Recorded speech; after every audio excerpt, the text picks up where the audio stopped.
उपत्वा अग्ने दिवे दिवे दोषावस्तर्धिया वयम् नमो भरन्तये मसी तुमहीन पितावसो तुम माता शतक्रतो बभूविथे अधाते सुम्नमीमहे।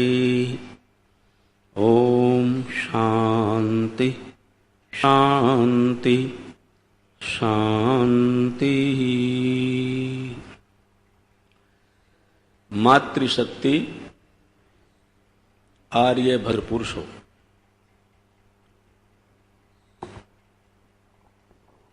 आज इस एक महीने की विद्वान का आप सुनेंगे भजनों के माध्यम से। संसार में हम जो सुनते हैं उसके संबंध में वेद ये कह रहा है, समश्रुतिन गमे मही। जो हमने सुना है वेद उपदेश उसके अनुसार आचरण करें। सुने हुए का लाभ तब होता है कि उसमें से कुछ बातें हमारे जीवन में आ जाए। जैसे आप यज्ञ करते हैं, यज्ञ में आप रोजाना कहते हो स्वाहा इदन्यमम। क्या कहते हैं? स्वाहा इदन्यमम। अब आप इसको बार बार बोलते हैं, लेकिन ये जीवन में आ जाए, कुछ अंश में आ जाए। स्वाहा का अर्थ है मैं मीठा बोलूं, स्वाहा का अर्थ है मैं सत्य बोलूं, स्वाहा का अर्थ है मैं किसी की दूसरे की वस्तु को अपनी ना कहूं, स्वाहा का अर्थ है मैं परोपकार करूं। कितने अर्थ हो गए? 4 अर्थ हो गए। इनमें से कुछ अर्थ हमारे जीवन में हो। स्वाहा का अर्थ है मीठा बोलूं, सत्य बोलूं, किसी दूसरे की वस्तु को अपनी ना कहूं, और जो भी करूं वो शुभ कर्म करूं। इनमें से 1-2 अर्थ भी जीवन में आ जाए तो समझो हमने यज्ञ को सार्थक किया। दूसरा, हम यज्ञ में बार बार कहते स्वाहा स्वाहा, और दूसरा बोलते इदन्यमम। क्या बोलते हैं? ये मेरा नहीं है, ये किसका है? बोलो, भगवान का। यह अभ्यास हो जाए, ये मेरा नहीं है, भगवान का है। फिर मुझे बर्बाद करने का हक क्या है? दूसरे की दी वस्तु को मैं बर्बाद करूं, दोबारा देगा कोई मुझे? जरा बताओ मुझे सोच करके। किसी ने मुझे कोई वस्तु दी, उपहार स्वरूप दी, भेंट की, और मैं उसका दुरुपयोग करूं, क्या फिर आप दोगे? जल्दी से बोलो। आपने भगवान की दी वस्तु का दुरुपयोग किया, क्या मिलेगा? शरीर दिया, अन्न दिया, और हम दुरुपयोग करेंगे तो प्राप्त नहीं होगा।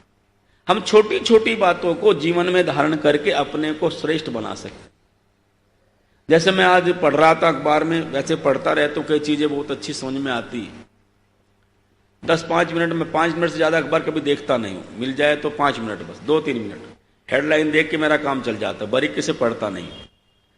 उतनी बुद्धि लगाने की उसमें आवश्यकता भी नहीं है। कोई एक आध खबर हो तो काम की निकल जाती। दुनिया में जितने देश हैं उनमें सबसे ज्यादा पॉपुलेशन का देश चीन है।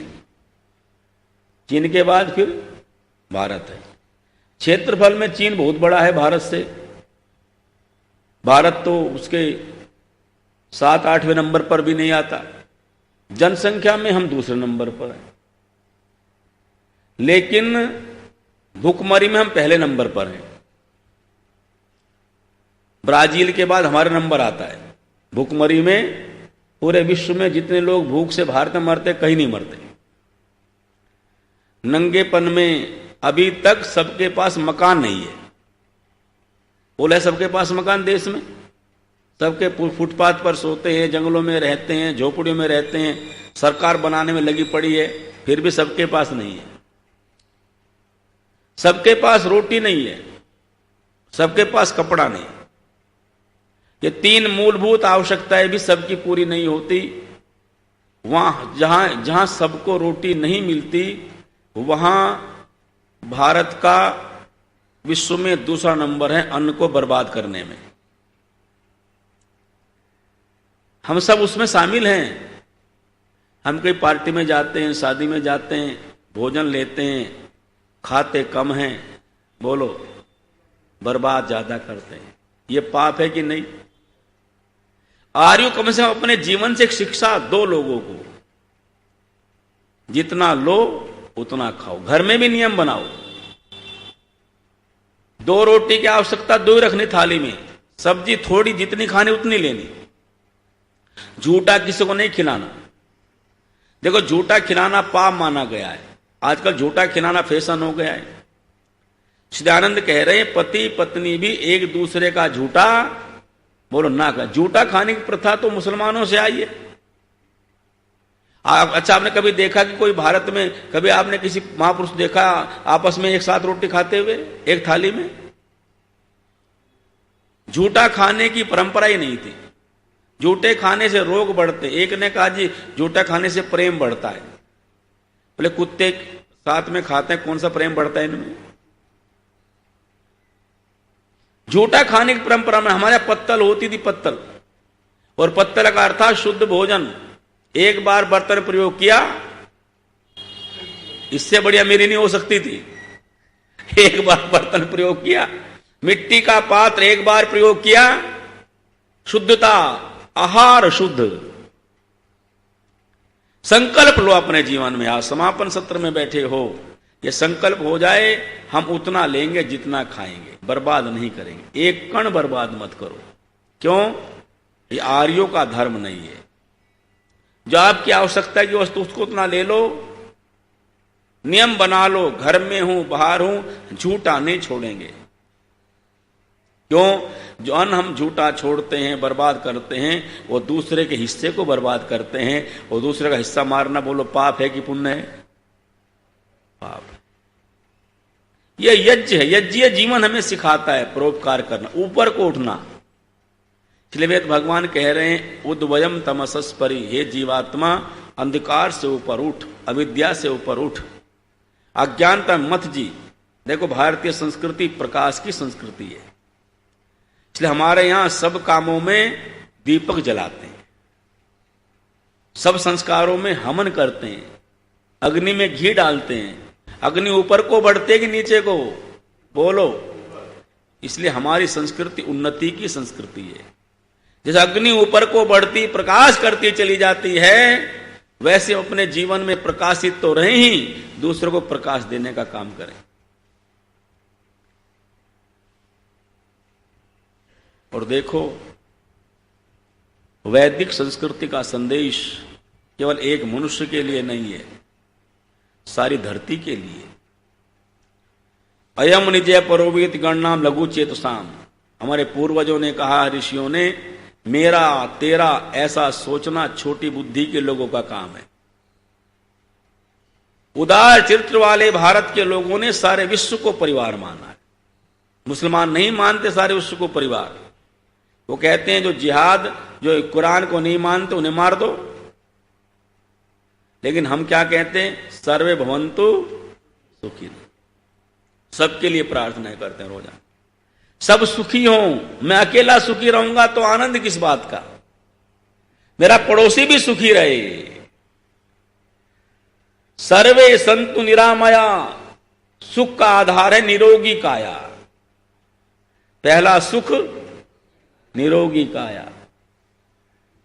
सर्वे संतु निरामया, सब निरोग हो जाएं, कोई रोगी ना हो, कोई बीमार ना हो। इसलिए ऋषियों ने आयुर्वेद को उपस्थित किया, आयुर्वेद की खोज की, भोजन के नियम बनाए, सोने के नियम बनाए।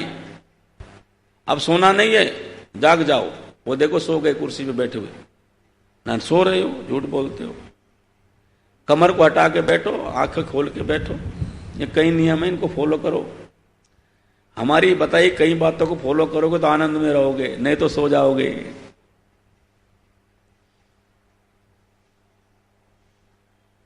निरामया, निरोग हो जाओ। रोगी व्यक्ति पापी होता है, रोगी होना भी ठीक नहीं है। और निरोग केवल शरीर से नहीं होना, मन से भी होना है। सर्वे भद्राणि पश्यन्तु, सबको कल्याणकारी आंखों से देखना,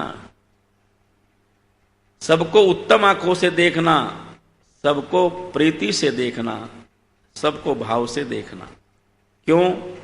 क्योंकि हम वेद में कह रहे हैं इंद्रम वर्धन तो अप्तुरय। भगवान कह रहे हैं जीवात्मा, हे इंद्र तो अपनी वृद्धि कर, अपनी उन्नति कर, अपने गिरा नहीं, अपनी आत्मा की हत्या मत कर। असूर्या नाम ते लोकांधेन तमसावृता तांस्ते प्रत्याभिगच्छति ये के चात्मनोजना। जो आदमी अपनी आत्मा की हत्या करते हैं, आत्महत्या माना आत्मा के विरुद्ध आचरण करते हैं, झूठ बोलना, कपट करना, असत्य में जीना, अन्याय में जीना, वो मानो अपनी आत्मा की हत्या करने में लगे हैं। उनके लिए भगवान ऐसी योनियां बनाए बैठा है जहां सूर्य का प्रकाश भी नहीं जाता। इंद्रम वर्धन तो अब तो रहे, इंद्र है जीवात्मा अपनी वृद्धि कर। और आत्मा की वृद्धि किन कामों से होगी? तो पहला काम है सेवा। क्या है बोलो? सेवा करने से आपकी आत्मा की वृद्धि होती। सेवा का भाव आपके हृदय में रहे सदा। और दूसरा है सत्संग। पहला क्या है बोलो? दूसरा सत्संग। कुसंग में जाने से आत्मा गिरती है और सत्संग में जाने से आत्मा की उन्नति होती। आपके आत्मा में, आपके चित्त में रखे हुए जन्मों जन्मों के उत्तम संस्कार सत्संग करने से, अच्छे लोगों का संग करने से, अच्छी बातें सुनने से उद्बुद्ध होते हैं।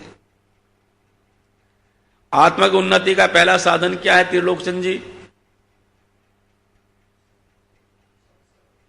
पहला साधन। ये तो दूसरा है। हम सो रहे थे ना, सो जाओ चाहते सुन लो। हमारी आंखों में कुछ लोग धूल झोंकने का काम करते हैं पर झुकती नहीं है कि नहीं? हाँ देख लो। वो सारे देश में बात ये कहते हैं, बोले आचार्य जी आप आपके कार्यक्रम में कोई नाड़ी धरी भी करे तो भी आपको भान हो जाता है, चाहे आप तो थोड़ी संख्या में, चाहे कई सौ सुनने वाले भी हो तब भी। तो पहला है सेवा। दूसरा साधन है बोलो, क्या बताया अभी? सत्संग। जरा थोड़ा बोलो। पहला है सेवा, दूसरा सत्संग। सठ सुध रही सत्संग गति पाई। सत्संग तो सूर्य के समान है, सत्संग तो अमृत है। सत्संग तो वो गंगा है जो अंतःकरण को शुद्ध करती है, जो मन को पवित्र करती है। ये सत्संग जीवात्मा को परमात्मा तक ले जाता है। एक घड़ी आधी से पुनियाद, तुलसी संगति साध की हरे कोटि अपराध। शराब की बोतलें तोड़ दी,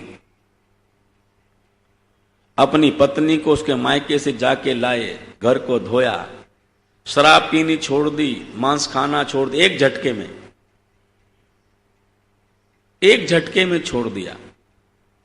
परिणाम आया, अब मैं चंद आर्य समाज का पहला भजनोपदेशक बन गया। अगले दिन भजन गाया, तेरी दया से हे मेरे स्वामी इस जीवन में नया रंग आया। जीवन बदल गया सत्संग से। मुंशीराम बांस बरेली में, उनके पिता नानक चंद दरोगा थे पुलिस में। सच्चिदानंद को बुलाया प्रचार के लिए लाला लक्ष्मी नारायण ने बरेली में। उनकी सभा का प्रबंध उस दरोगा के ही जुम्मे था, नानक चंद जी के। नानक चंद जी ने प्रबंध किया और पहले दिन दयानंद का उपदेश सुना।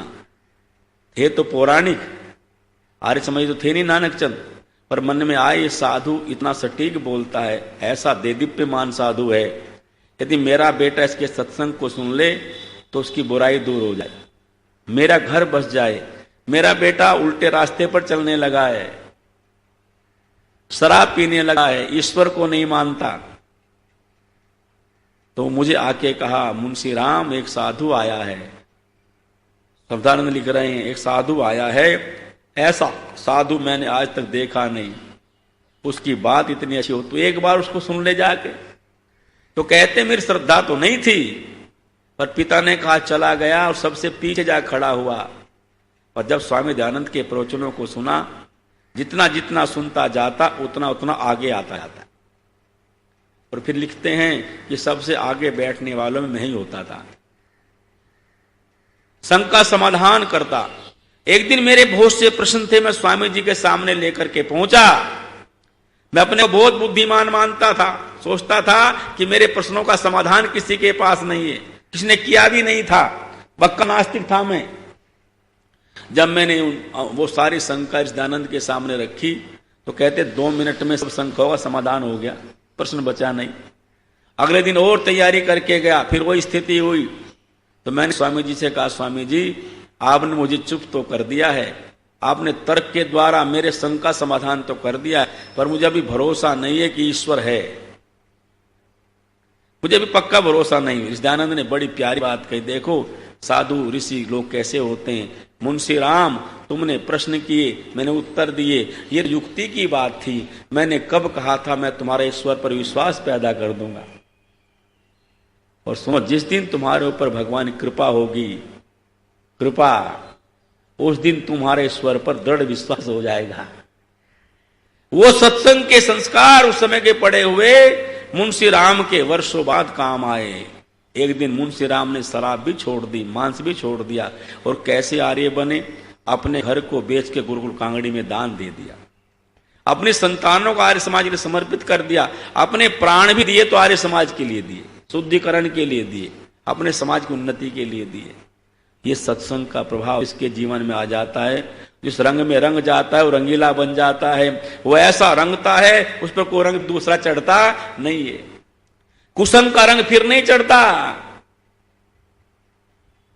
इसलिए दूसरा साधन है उन्नति का सत्संग। आत्मा की उन्नति सत्संग से होगी। अनेक उदाहरण इतिहास में भरे पड़े हैं, तो थोड़ी थोड़ी देर के संग, अंगुलीमाल जैसा डाकू, भयंकर, सबको मारता था, कसम खाई थी 101 मारूंगा, और जिसको मारे उंगली काट ले। उंगली काट के माला में धागे पिरोवे माला बना रखी थी। एक दिन उसकी मां ने कहा, इतना खूंखार था, उसकी मां ने कहा यदि तुझे पूरे ना मिले तो 100 ना हुए तो 101 ना हुए तो बोल एक तुझे मार दूंगा। ऐसा खूंखार आदमी था।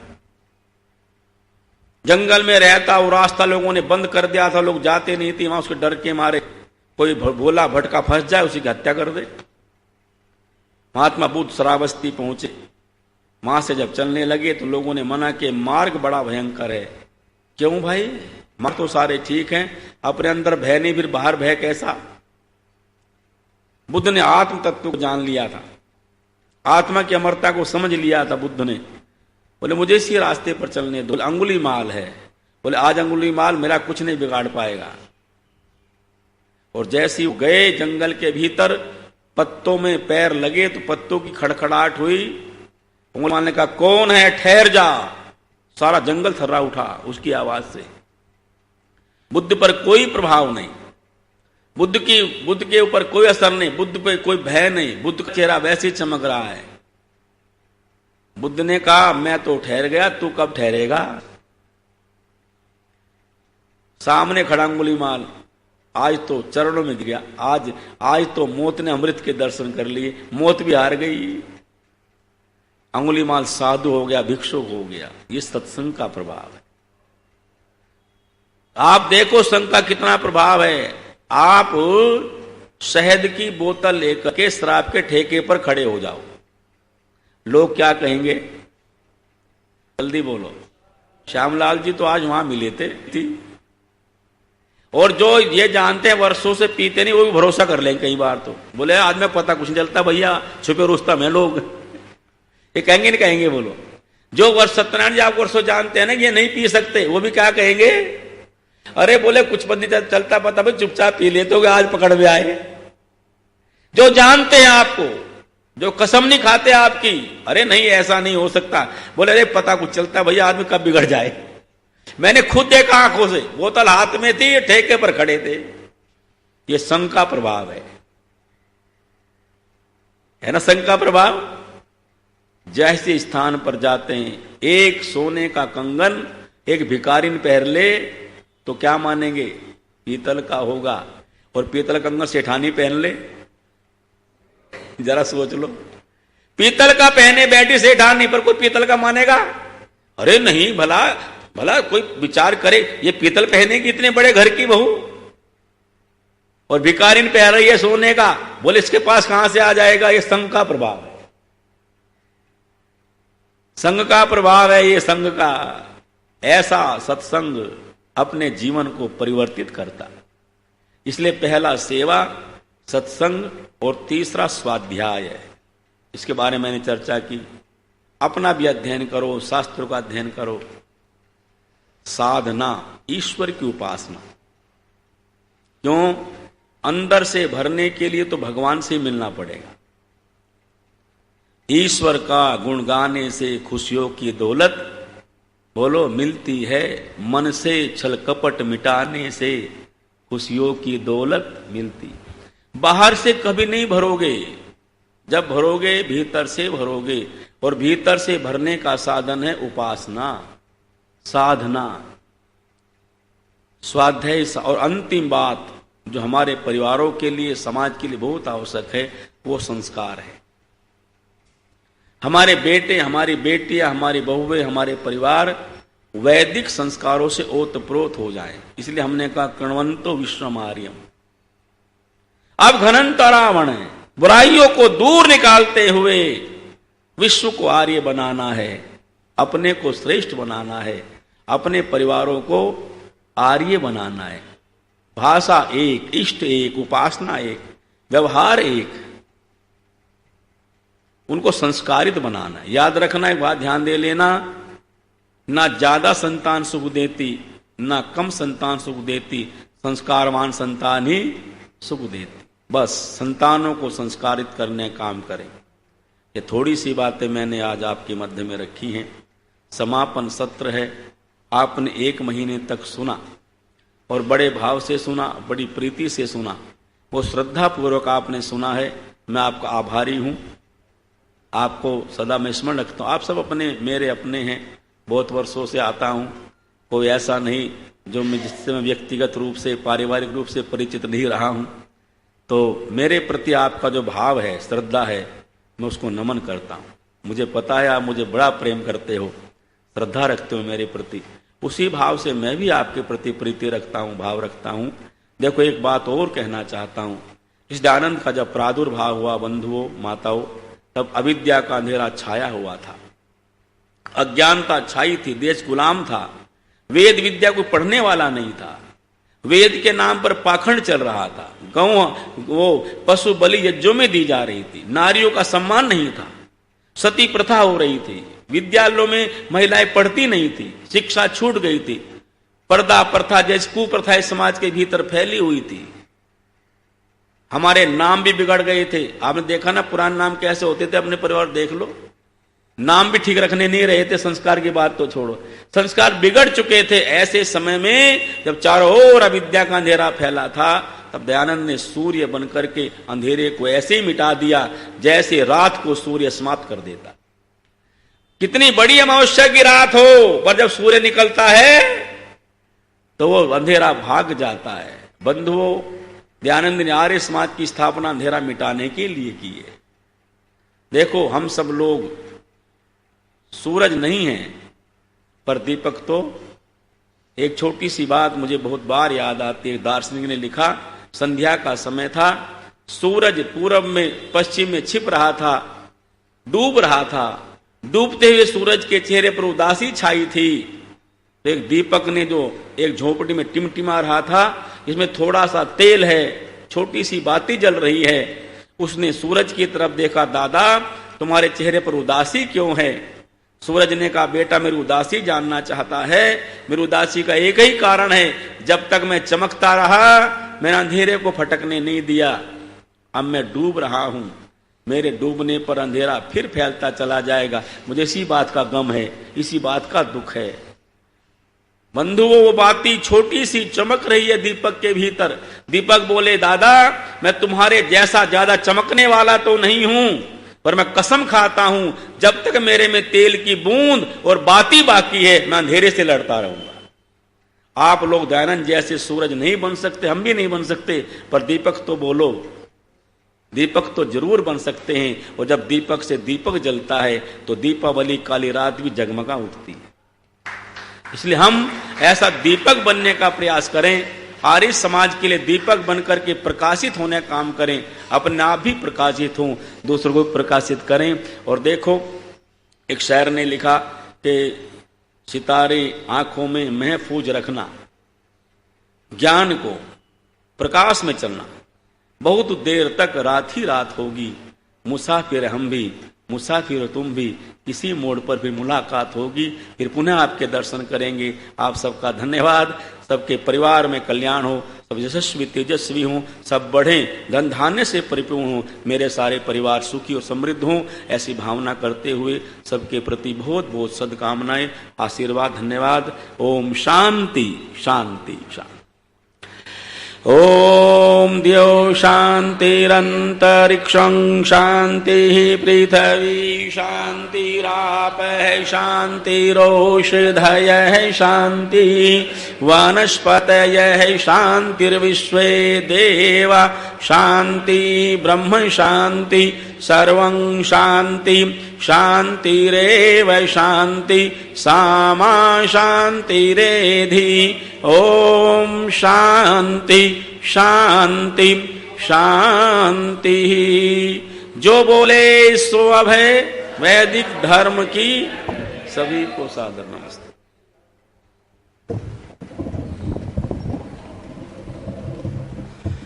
प्यारे भाइयों और बहनों, आचार्य जी का हम सब बहुत आभारी हैं। आचार्य जी के हम सब बहुत आभारी हैं। वे सूरज बनकर हमारे पास आए हैं। हमारे अंधेरों को मिटाने के लिए वो खुद सूरज बनकर आए हैं। हम उनके बड़े आभारी हैं। और ये महीना, ये दिन, ये टाइम क्यों बना है? अगर वो न बनता तो हमारे आचार्य जी यहां से न जाते, हमेशा यहां ही रहते और हमें कुछ न कुछ सुनाते रहते। धन्यवाद।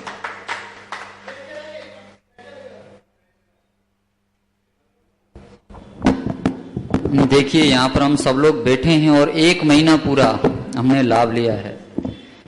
ये बहुत बड़े हम सौभाग्यशाली हैं कि ऐसे विद्वान हमारे बीच में आए हैं। और आचार्य जी को हमने कैद भी कर लिया है। आपको पता है कि YouTube के ऊपर आचार्य जी के प्रतिदिन के सत्संग अपलोड हुए हैं। बस इतनी, हमें अभी इंतजार रहेगा अगली बार का। ओम।